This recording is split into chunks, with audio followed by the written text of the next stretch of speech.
नमस्कार, आप सबका स्वागत है हमारे चैनल नेक्स्ट 9 न्यूज पर। मेरा नाम है दीपक गुप्ता। महाराष्ट्र में इन दिनों उठापटक जहां पर चल रही थी अभी शिंदे खेमे के बगावत की वजह से, तो अब बगावत भी लगभग खत्म हो चुकी है, सरकार भी नई बन चुकी है। लेकिन अब सबसे बड़ा सवाल ये है कि आखिर चुनाव चिन्ह, जो शिवसेना का चुनाव चिन्ह है, वो किसका होता नजर आएगा। एक बड़े मंत्री ने बड़ा बयान दिया जिसकी वजह से ज्यादा उथल पुथल और मच गई है। दरअसल आप सभी को बता दें, चुनाव चिन्ह इतना अहम क्यों होता है। अब पार्टियों की पहचान किसके नजरिए से जानते हैं? पार्टियों के चुनाव चिन्ह से ही। भले ही यहाँ पर अगर बात करें केंद्र सरकार की, मोदी को एक ब्रांड के रूप में देखा जाता है, जो कि हमारे देश के माननीय प्रधानमंत्री हैं, लेकिन चुनाव चिन्ह क्या है? कमल।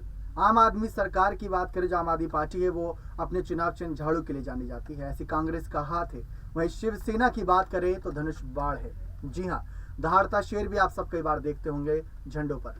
लेकिन इन सब से हटकर जो पहले सीएम कुर्सी को लेकर लड़ाई थी, जो पहले सत्ता को लेकर लड़ाई थी, जब वो लड़ाई खत्म हुई तो सत्ता में दोबारा कैसे वापसी हो सके, इस बात को लेकर अपने अपने आप को आश्वस्त करते नजर आ रहे हैं शिंदे गुट और उद्धव गुट। लेकिन उनको इन सब में सबसे बड़ी आवश्यकता जो पड़ेगी, वो पड़ेगी चुनाव चिन्ह की। जनता के बीच जाएंगे, लेकिन क्या कहेंगे कि वोट किसको दीजिएगा? सब यही कहेंगे कि शिवसेना को वोट दीजिएगा, लेकिन अगर शिंदे गुट भी यही बात कहेगा कि शिवसेना को वोट दीजिएगा, और अगर चुनाव चिन्ह उद्धव ठाकरे के पास होगा, तो दोनों गुट तो बटा ही हुआ है, तो उद्धव ठाकरे के पास वोट जाते नजर आएंगे, जो कि शिंदे गुट कहेगा। तो ये सारी बातों को ध्यान में रखते हुए लड़ाई चल रही यहाँ पर चुनाव चिन्ह को लेकर। अब आप सभी को कुछ बड़ी जानकारी दे दे कि क्या क्या यहाँ पर खबरें अभी तक सामने आई है, कैसे एकनाथ शिंदे को बड़े झटके लग रहे हैं, कुछ बड़े झटके यहाँ पर उद्धव ठाकरे को लेकर भी सामने आ रहे हैं। लेकिन इन सब के बीच जो निष्कर्ष निकलता सामने आ रहा है अंतिम समय में, वो एक बड़े मंत्री ने अपने एक बड़े बयान से सारी बातों को साफ कर दिया है। तो सबसे पहले यहाँ पर हमने आपको बताया ही कि किस तरीके से चुनाव चिन्ह क्यों इतना इंपॉर्टेंट होता है। लेकिन इस बीच यहाँ पर जो उद्धव ठाकरे गुट है, उन्होंने एक बहुत बड़ी पेशकश यानी कि एक मांग की थी सुप्रीम कोर्ट के सामने। ये मामले की सुनवाई चुनाव आयोग से हटकर सुप्रीम कोर्ट में भी चल रही जानकारी दे दें। लेकिन एकनाथ शिंदे ने विद्रोह किया और भाजपा के साथ सरकार बनाई, और इसके बाद एकनाथ शिंदे समूह ने शिवसेना के धनुष बाण के प्रतीक पर भी दावा किया।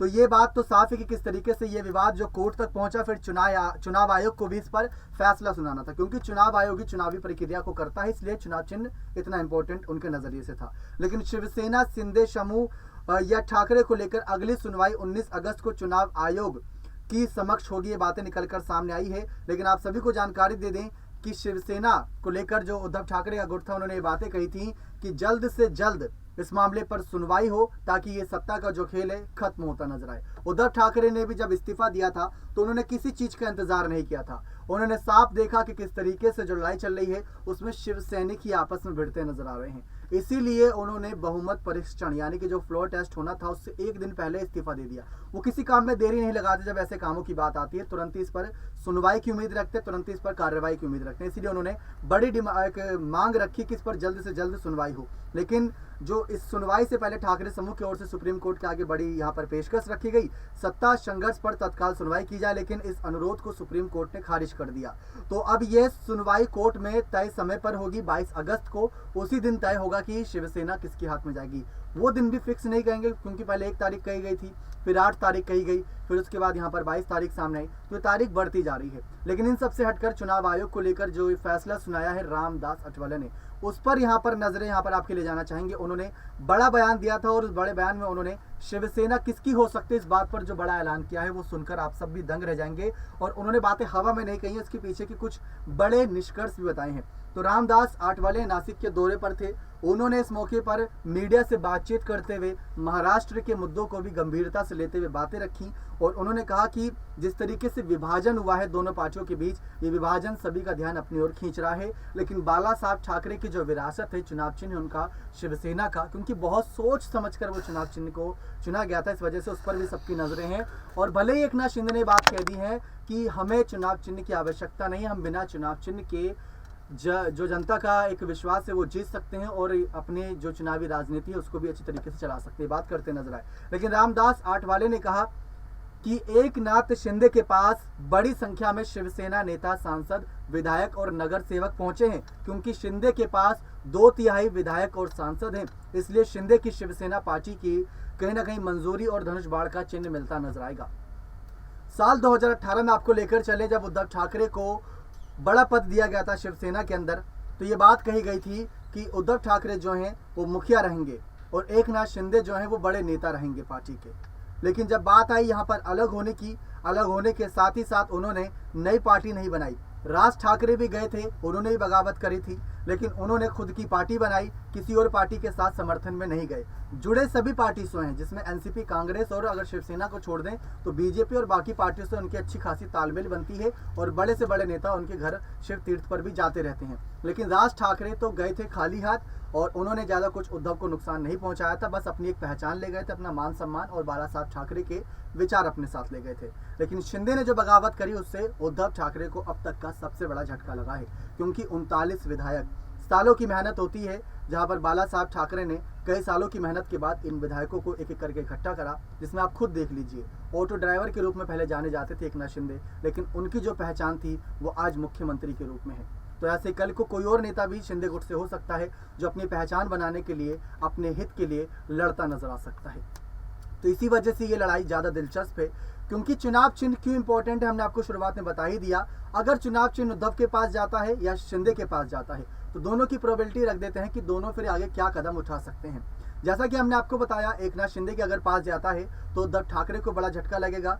शिंदे के साथ जो बागी विधायक गए वो तो नुकसान हुआ ही हुआ, लेकिन बाला साहब ठाकरे का जो एक प्रतीक है, चुनाव चिन्ह है शिवसेना का, जो शिवसेना एक बड़ी पहचान के तौर पर है पूरे भारत देश में, अलग अलग राज्यों में इनको पहचाना जाता है, वो भी साथ चला जाएगा। तो उद्धव ठाकरे हो जाएंगे पूरी तरीके से खाली हाथ। नया कैडर भी बनाना पड़ेगा, नए सिरे से शुरुआत भी करनी होगी, जिसमें काफ़ी समय लग जाएगा। और शुरुआत में इनकी जो जानकारियां सामने आई थी उसमें ये भी जानकारियां थी कि राजनीति में इतनी दिलचस्पी नहीं थी। शायद वही फैसले की तरफ दोबारा सोचते नजर आएंगे कि राजनीति से हटकर फैसले लें या राजनीति के अंदर अधीन रहते हुए विपक्ष के तौर पर काम करें नए चुनाव चिन्ह के साथ। अगर यहाँ पर एकनाथ शिंदे के खिलाफ फैसला आता है चुनाव आयोग या सुप्रीम कोर्ट का, तो क्या प्रोबेबिलिटी होगी?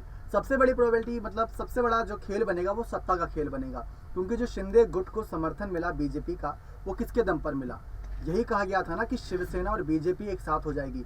फडणवीस को शायद ये आश्वासन दिया होगा कि बहुत जल्द उद्धव ठाकरे के बाकी विधायक भी उनके साथ आ जाएंगे, लेकिन ऐसा होता नहीं दिखा कहीं भी। इन सब वजहों से ये सारी बातें एक एक करके सामने आई और तमाम ये सारी बातों का जो एक निष्कर्ष निकल रहा है वो यही है कि अगर उद्धव ठाकरे के पास शिवसेना का चुनाव चिन्ह प्रतीक जाता है, चुनाव आयोग या सुप्रीम कोर्ट के फैसले थे, तो एकनाथ शिंदे को नई पार्टी बनानी होगी, क्योंकि एकनाथ शिंदे ने बात कही थी कि वो शिवसेना के विचारों को जिंदा रखना चाहते हैं, बाला साहब ठाकरे के विचारों को जिंदा रखना चाहते हैं। इस वजह से वो इसलिए यहाँ पर चुनाव आयोग के सामने बड़ी मांग करते नजर आए। तो यहाँ पर जब बात आई इस बात की, तो ये बात साफ है कि एकनाथ शिंदे को नई पार्टी बनानी पड़ेगी या बीजेपी के साथ विलय होना पड़ेगा। राज ठाकरे से जब पूछा गया था कि एकनाथ शिंदे को क्या बागी विधायक जो हैं क्या अपनी पार्टी के साथ रखना चाहेंगे, तो उन्होंने इस पर हामी भरी थी, लेकिन कुछ शर्तें भी हैं जिसकी वजह से उस शर्तों को भी मंजूर करना होगा, तभी वो पार्टी के अंदर यहाँ पर विलय करेंगे। तो ये सारी पूरी जानकारी जो आप सभी के सामने रख दी।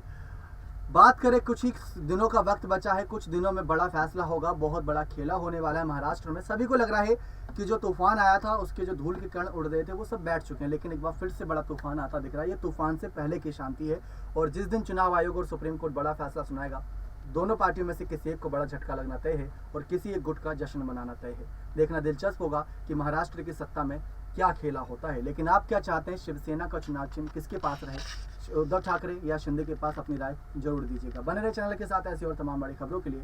आज के लिए इतना ही, बहुत बहुत धन्यवाद।